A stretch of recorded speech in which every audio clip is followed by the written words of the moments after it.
Hello students. तो आज का टॉपिक स्टार्ट करने वाले हैं चैप्टर 3 में। आपको ऑलरेडी मैंने कल बताया था, लास्ट टॉपिक हमारा था पैरेललोग्राम। ठीक है, तो पैरेललोग्राम की हमने पूरी प्रॉपर्टी पढ़ ली है रिलेटेड टू साइड्स। क्या क्या प्रॉपर्टी थी, जस्ट 1 मिनट का रिवीजन करते हैं, उसके बाद में आज का टॉपिक स्टार्ट करेंगे। ठीक है, उससे पहले एक छोटी सी बात, एक तो बेटा रेगुलरिटी बना के रखो सबके सब पढ़ने के लिए। ठीक है, दूसरा अगर चैनल सब्सक्राइब नहीं किया सब्सक्राइब कर लेना, अपने फ्रेंड्स को शेयर भी कर दिया करो कि रेगुलर क्लासेस चल रही हैं। ठीक है ना, चलो इतना सा ध्यान रखना है और वीडियो लाइक भी कर देना। तो क्या थी पैरेललोग्राम की प्रॉपर्टीज? रिलेटेड टू साइड थी कि अपोजिट साइड्स आर पैरेलल, तो ये भी पैरेलल ये भी parallel. Opposite sides are equal, these two are equal, these two are equal. Clear. Related to angle अगर बात कर लें, अपोजिट एंगल्स आर इक्वल।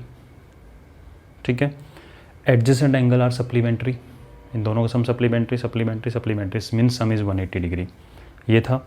दूसरी बात क्या निकल के आया था इसके अंदर? Related two diagonals, diagonal bisect each other. ठीक है, तो उन प्रॉपर्टी से रिलेटेड उनकी एप्लीकेशन देखने वाले हैं इस पैरेललोग्राम में। तो ज़्यादा से ज़्यादा क्वेश्चन करेंगे आज की क्लास में। ठीक है, ज़्यादा थियोरेटिकल पार्ट नहीं होगा आज की क्लास में, मोस्टली हम क्वेश्चन ही करने वाले हैं। यस, तो एग्जाम्पल नंबर 3 क्या बोल रहा है? फाइंड, और देखना इनके क्वेश्चन ऐसे होंगे कि आप हार्डली 30 सेकंड भी नहीं लगेगा अगर आपको प्रॉपर्टी पता है। पहले हम ओरली करेंगे, आपको पता है क्लास का सिस्टम क्या है, पहले ओरली करना है, ओरली करने के बाद पूरा थियोरेटिकल वे में लिख के करेंगे उसको, कैसे पूरा लिखा जाता है आंसर। देखो भाई, find perimeter of the parallelogram PQRS। So this PQRS is parallelogram and you need to find the perimeter. लगाएं दिमाग, सिर्फ 30 सेकंड में नहीं लगने वाला है करने के लिए। कैसे? बोले प्रॉपर्टी पैरेललोग्राम में क्या फाइंड करना है। देखो बेटा, थॉट प्रोसेस ज़रूरी है। सिर्फ ये नहीं होता कि क्वेश्चन देखा और पेन उठा के चालू कर दिया। पहले ज़रा क्वेश्चन को रीड करो, और कभी कभी ऐसा होता, बल्कि मोस्टली आपको ये करना चाहिए, क्वेश्चन को 1 टाइम कभी रीड मत करो। फर्स्ट टाइम रीडिंग करते हो हमें पता है कि हमारा माइंड ना उसको बस 20-30% फोकस करके रीड करता है। क्या? Find perimeter of the parallelogram PQRS। Okay ठीक है, पेरीमीटर फाइंड करना है। फिर दोबारा पढ़ते हो, find perimeter of this parallelogram. Okay, क्या फाइंड करना है? पेरीमीटर। अच्छा एक चीज़ बताओ ना, पेरीमीटर का जो कंसेप्ट है it is related two sides और एंगल्स। तो आप कहोगे सर पेरीमीटर का मतलब होता है कि अगर कोई भी ग्राउंड हो तो उस ग्राउंड के अगर हम बाहर बाहर चक्कर लगा दें या उसकी वॉल पे खड़े होकर चक्कर लगाएं, this is the meaning of perimeter. यानी अगर वाइट बोर्ड भी है तो इस बोर्ड के चारों तरफ अगर मूवमेंट कर दें एक बार रनिंग करते हुए, कैसे करते हुए, this is the perimeter means length of the path. ये होता है पेरीमीटर। यानी सिंपल बात है, ये कंसेप्ट किससे रिलेटेड हो गया? साइड से रिलेटेड है, तो एंगल वाला नहीं लगेगा, डायगोनल वाला नहीं लगेगा। ठीक है, तो रिलेटेड टू साइड। अब जरा क्वेश्चन फोकस करो कि साइड से रिलेटेड कुछ गिवन है इन्फॉर्मेशन। और आपको एक चीज़ पता है, अगर आपको पेरीमीटर फाइंड करनी, यू नीड ऑल साइड्स। और एक बेसिक फार्मूला पता है इस चीज़ का कि पेरीमीटर का एक सबसे सिंपल फार्मूला निकल के आता है किसी भी चीज़ के लिए। अलग अलग लोग अलग अलग फार्मूला बताएंगे। क्या? कि रेक्टेंगल के लिए ये रट लो, स्क्वायर के लिए ये रट लो, इसके लिए ये फार्मूला, इसके लिए ये फार्मूला। कुछ फार्मूला नहीं होता, एक सिंपल सा फार्मूला होता है perimeter, sum of lengths of all sides. Sum of lengths of all sides, यानी कि सिंपल बात है, अगर इस डायग्राम में अगर आपको पेरीमीटर फाइंड करना है, आपने चलना यहाँ से स्टार्ट किया, यहाँ गए, इसको फाइंड कर लो, इसको फाइंड कर लो, इसको फाइंड करो, इसको फाइंड करो, सबको ऐड कर दो। ठीक है, तो sum of length of all sides, सारी साइड की लेंथ को तो आपको ऐड करना है, सिंपल सा फॉर्मूला है। फिर इसी फॉर्मूला से रेक्टेंगल का अलग बन जाता है 2 into length plus breadth, square का अलग बन जाता है 4 इंटू साइड। ठीक है, वो बात की बात है। तो यानी आपको ऑल 4 साइड्स यू रिक्वायर्ड, ये थोड़ा प्रोसेस चल रहा है आपके माइंड में, और स्टार्टिंग में पूरा हम डिटेल में समझेंगे। ठीक है, you require all 4 sides of the parallelogram. जरा देखते हैं, अरे यार 12 दिया हुआ है, 7 दिया हुआ है, ना तो ये गिवन है ना ये गिवन है। Means out of 4 side only 2 sides are known, तो रिमेनिंग 2 कहाँ से लेके आए? तो सोचो कुछ साइड से रिलेटेड कुछ प्रॉपर्टी है पैरेललोग्राम की। हाँ, पैरेललोग्राम की साइड से रिलेटेड प्रॉपर्टी आती है, that is opposite sides are equal. ठीक है, रटना कुछ नहीं है, स्टेप बाय स्टेप चल रहा है हमारा माइंड। ये जो मैं आपको बोल रहा हूँ ये एक्चुअली में आपका माइंड सोचेगा। ठीक है, क्या? Perimeter related to side. Okay, perimeter होता है सम ऑफ ऑल साइड्स। ठीक है, sum of length of all side बोलते हैं, शॉर्ट में बोलना सम ऑफ ऑल साइड्स, सारी साइड्स का सम। ठीक है, means we need all 4 sides. Okay, is all 4 side given? No, only 2 sides are given. तो how to find remaining 2 sides? Is there any property related to parallelogram for all 4 sides? हाँ, side की property आ तो रही है, क्या? Opposite sides are equal, that mean if this is 12 centimetre, this is also 12 centimetre, opposite equal, if this is 7 this is 7। अब क्या करना है आपको, ऐड करना है 12 + 7 19, 12 + 7 19, 19 19 38। ठीक है, निकल गया। तो फॉर्मूला लिखोगे आप इसको शॉर्ट में क्या, ये तो हो गया आपका आंसर 38। अब डिटेल में क्या लिखोगे आप इसको, इन, या और पूरा डिटेल में लिखते हैं क्या, गिवन क्या है, गिवन है P Q equal to 12 centimetre, Q R equal to 7 centimetre in parallelogram. Short में लिख रहा हूँ पैरेललोग्राम को, पैरेलल का सिंबल लगा दिया, gram. In parallelogram opposite sides are equal, that means this R S या S R S equal to 12 centimetre, ठीक है, and P S is 7 centimetre. Now perimeter equal to sum of all sides, means this PQ plus QR plus RS plus SP, 12 + 7 plus 12 + 7 add करने का भी तरीका है क्या, 12 + 7 19, 12 + 7 19, 19 19 38। ठीक है, तो ये आपका निकल के आ गया पेरीमीटर ऑफ दिस पैरेललोग्राम। ठीक है, ओरली भी करना आ गया, ओरली करना आना चाहिए, क्योंकि बेटा कभी भी किसी क्वेश्चन का आंसर निकालना हो ना, तो ज़रूरी नहीं पहले पेन उठाने के बाद में आंसर निकलना स्टार्ट होता है, पहले हमारे माइंड में सॉल्व होता है क्वेश्चन, उसके बाद में कॉपी पे सॉल्व होता है। ठीक है, using pen, write it down.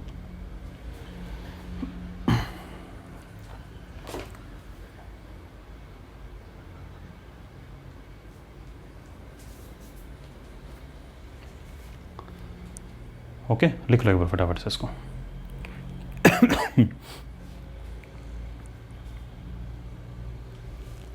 हो गया,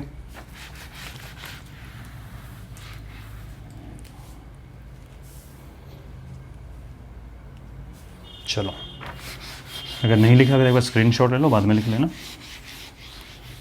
वैसे सिंपल था, आपने हो सकता है साथ साथ में लिख लियो। Next example number 4 is BEST is parallelogram, this BEST is parallelogram, find x, y and z। ठीक है, ओके, क्या फाइंड करना है, x, y, z। क्या है x, y, z, साइड तो नहीं है, नहीं, एंगल है, this angle is x, this angle is z, this angle is y। Okay, कैसे फाइंड करेंगे, angle related property. Angle property आती है एडजेसेंट एंगल 180 डिग्री, सम आएगा, मतलब शॉर्ट में कैसे बोलोगे, पूरा थोड़ा ना बोलोगे माइंड में अपन क्या बोलते हैं, एडजेसेंट एंगल 180 आता है, मतलब वो सम आता है, और अपोजिट एंगल इक्वल। ठीक है, this is 100, this must B 100, क्यों, बोले अपोजिट है। ठीक है, if this is 100 this must B 80, क्यों, बोले सर एडजेसेंट है, और एडजेसेंट का सम 180 होता है, तो अगर 100 रुपीज़ ये ले गया तो 80 रुपीज़ ये लेके जाएगा, ताकि 180 रहे। ओके, और बोलो उसके बाद इसका क्या करें, बोला अरे सर ये लाइन पैरेलल है, ये लाइन पैरेलल है, ट्रांसवर्सल लाइन है, this must B corresponding angle, तो अगर ये 100 है दिस मस्ट बी 100।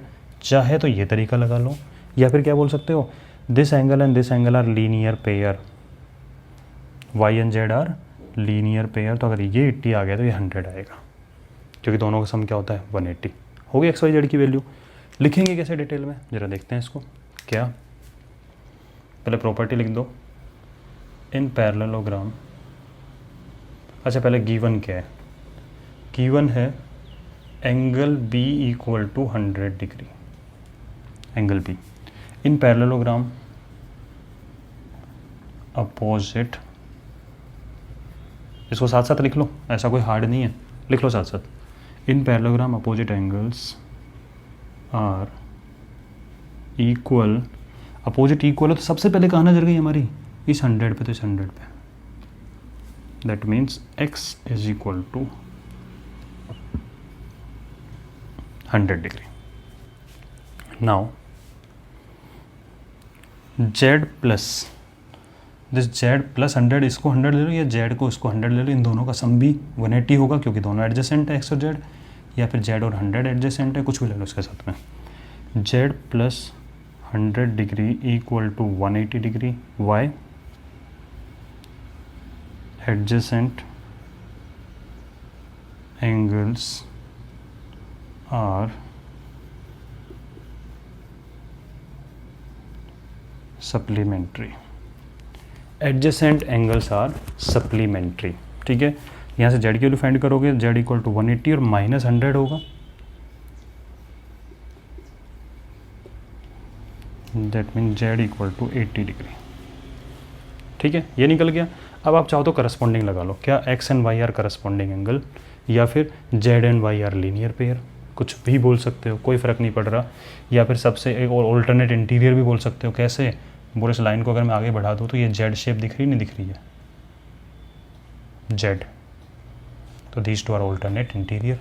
तो कुछ भी लगा सकते हो, आपके पास दुनिया भर की प्रॉपर्टी है, जो मर्जी है वो लगा लो।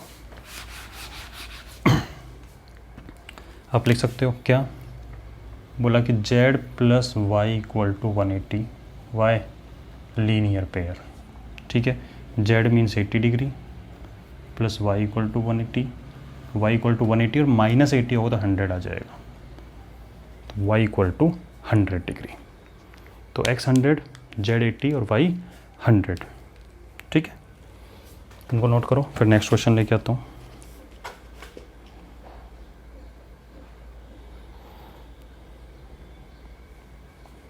ठीक है, इसको नोट करो बेटा, नेक्स्ट क्वेश्चन ला रहा हूँ मैं। Now example number 5। ठीक है, ऑलरेडी कर चुके हैं, क्योंकि मैंने जो एग्जाम्पल समझाया था आपको कल एंगल्स के लिए, मैंने सेम वैल्यू ली थी 70 डिग्री, तो बाई चांस वही निकल गया कि in this parallelogram R I N G ring angle R is 70 degree, find all others angles. तो ओरली बहुत ईजी हो जाएगा, और मैं आई थिंक इसको ओरली ही कर लेते हैं।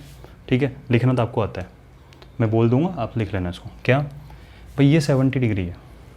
ठीक है, हमें पता है opposite angles are equal, so if this is 70 this must be 70, why opposite angle are equal. तो आप ये लिखोगे कि in parallelogram opposite angles are equal, so angle N equal to angle R. चलो लिख देता हूँ, मुझे पता है आलसी होते हो आप लोग। ठीक है, तो इन पैरेललोग्राम, मेरे साथ साथ लिख लो, in parallelogram opposite angles are equal, that means angle n equal to angle r equal to 70 degree. निकल गया 70। और आपको पता है कि एडजेसेंट होता है जो, इनका सम क्या होता है 180 डिग्री। तो लिख दो angle r plus angle i equal to 180 degree. Why adjacent angles are supplementary, मैं शॉर्ट में लिख रहा हूँ, adjacent are supplementary. Angle R mean 70 plus angle I equal to 180, और यहाँ से अगर एंगल आई फाइंड करोगे 180 और माइनस 70 होगा तो 110, सो दिस मस्ट बी 110। ठीक है, और अगर ये 110 है तो ये भी 110 होगा, because opposite angles are equal. ठीक है, तो ये लाइन लिख देना,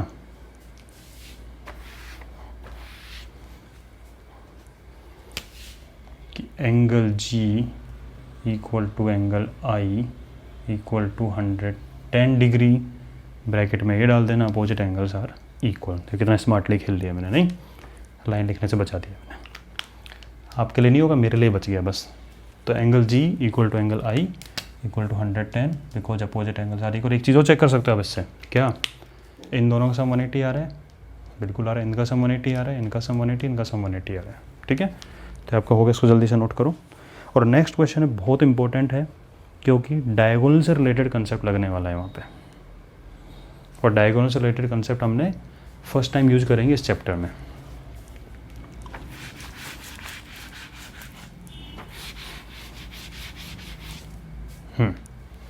नोट डाउन हो गया होगा।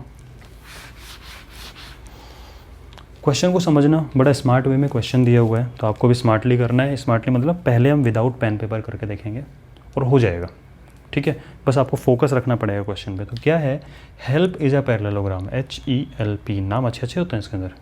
ठीक है, तो HELP is a parallelogram in which OE equal to 4 centimetre. O क्या है, मैं लिखना भूल गया, this O, intersecting point of this diagonals is O।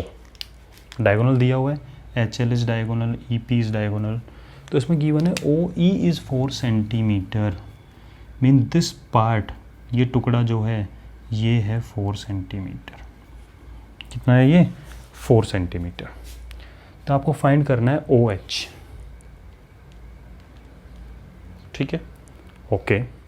और उसमें एक इन्फॉर्मेशन गिवन है, क्या है? This HL is 5 centimetre more than PE। ये पूरा जो HL है मीन्स दिस डायगोनल, ये इस डायगोनल से 5 सेंटीमीटर ज़्यादा है, ठीक है। तो आपके मन में आ रहा होगा, अब देखो क्या क्या थॉट प्रोसेस है, सुनो। कि सर मुझे अगर OH निकालना है तो अगर मेरे पास HL हो पूरा तो मैं उसका हाफ कर दूंगा, ये पार्ट निकल जाएगा, क्योंकि हमें पता है डायगोनल बाइसेक्ट ईच अदर। इसका मतलब this portion is equal to this portion and this portion equal to this portion, ठीक है। यानी अगर मुझे पूरा पता लग जाए HL तो उसका हाफ करने पे निकल जाएगा, ठीक है। पूरा HL कैसे पता लगेगा? क्योंकि इसके रिगार्डिंग कोई इन्फॉर्मेशन नहीं है। हाँ, इतना पता है कि ये 4 है, लेकिन एक चीज़ दी हुई है भाई, क्या? ये HL जो पूरा है इस PE से 5 सेंटीमीटर ज़्यादा है। यानी अगर मुझे PE पता हो तो उसमें 5 सेंटीमीटर ऐड करके ये मिल जाएगा और उसका हाफ कर दूंगा। तो देखना जल्दी से, क्या बोला? अगर ये 4 है तो ये भी 4 होगा। क्यों? This portion must be equal to this portion, diagonal bisect each other. तो ये 4 आ गया तो ये भी 4 होगा, यानी टोटल हो गया 8। टोटल हो गया 8, ठीक है। और बोले इस डायगोनल से 5 सेंटीमीटर ज़्यादा है, अगर ये 8 है तो ये 8 + 5 13 होगा। ध्यान देना इस बात के ऊपर। दिस इज़ 4, दिस इज़ 8, क्योंकि हाफ होता है इसका, ठीक है। अगर ये 8 है तो गिवन है ये 5 सेंटीमीटर ज़्यादा, तो 8 + 5 13, और अगर पूरा 13 है तो उसमें से ये पोर्शन उस 13 का हाफ होगा। 13/2 होता है 6.5, तो ये आपका आ गया 6.5। ख़त्म, ठीक है। लिखोगे कैसे? In parallelogram diagonal bisect each other. एक बार प्रॉपर्टी लिख देना ये, that means this OE equal to OP equal to 4 centimetre. That means this PE, ये कंप्लीट PE क्या होगा? 4 + 4। भाई PE का मतलब OP + OE है, equal to 4 + 4 equal to 8 centimetre. यानी ये कंप्लीट 8 पता लग गया। अब हमें गिवन क्या है? HL is 5 centimetre more than PE, PE से 5 सेंटीमीटर ज़्यादा है। और चाहो तो इक्वेशन की फॉर्म में लिख दो, क्या? HL मीन्स HL गिवन क्या है? HL is means is equal to 5 centimetre more + 5 then PE, और PE कितना निकला? 8। That means HL equal to 13, right. आपको OH फाइंड करना है, हमें पता है डायगोनल बाइसेक्ट ईच अदर, तो कंप्लीट का हाफ ही तो होगा ये, ठीक है। तो आप लिखोगे यहाँ से OH is equal to half of the HL, इस पूरे डायगोनल का हाफ।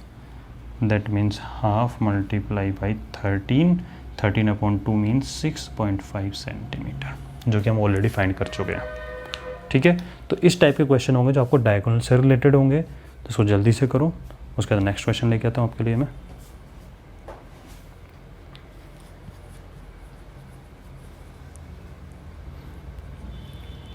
यस बेटा, right it down.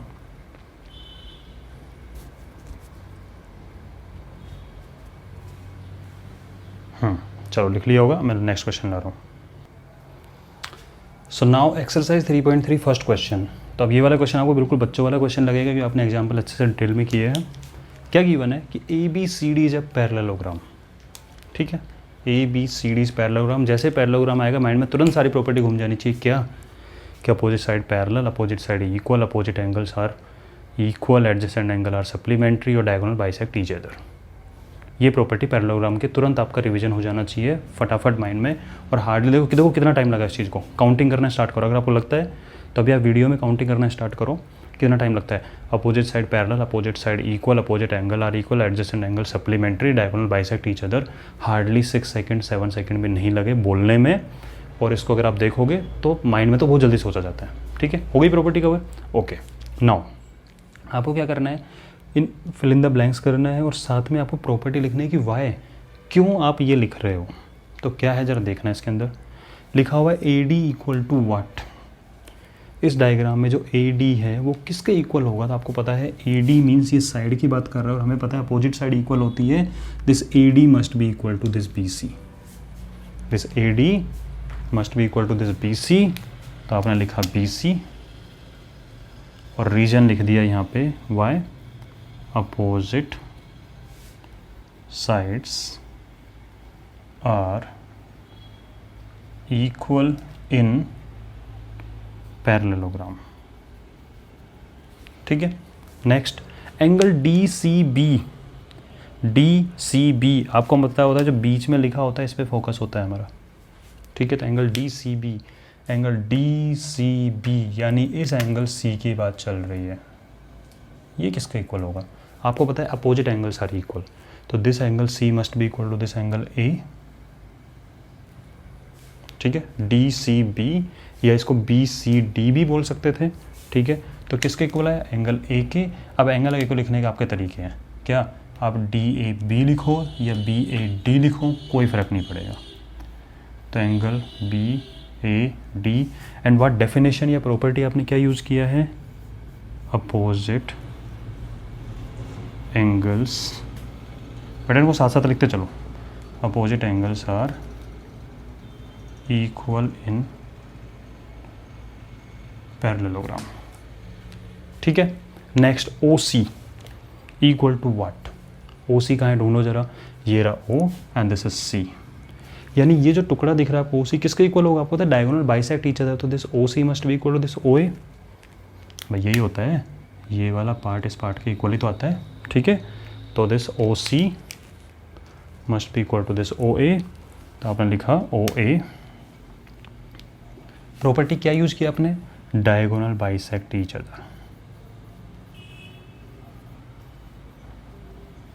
Diagonal bisect each other. ठीक है, ये प्रॉपर्टी का यूज करके आपने बता दिया this O C equal to O A.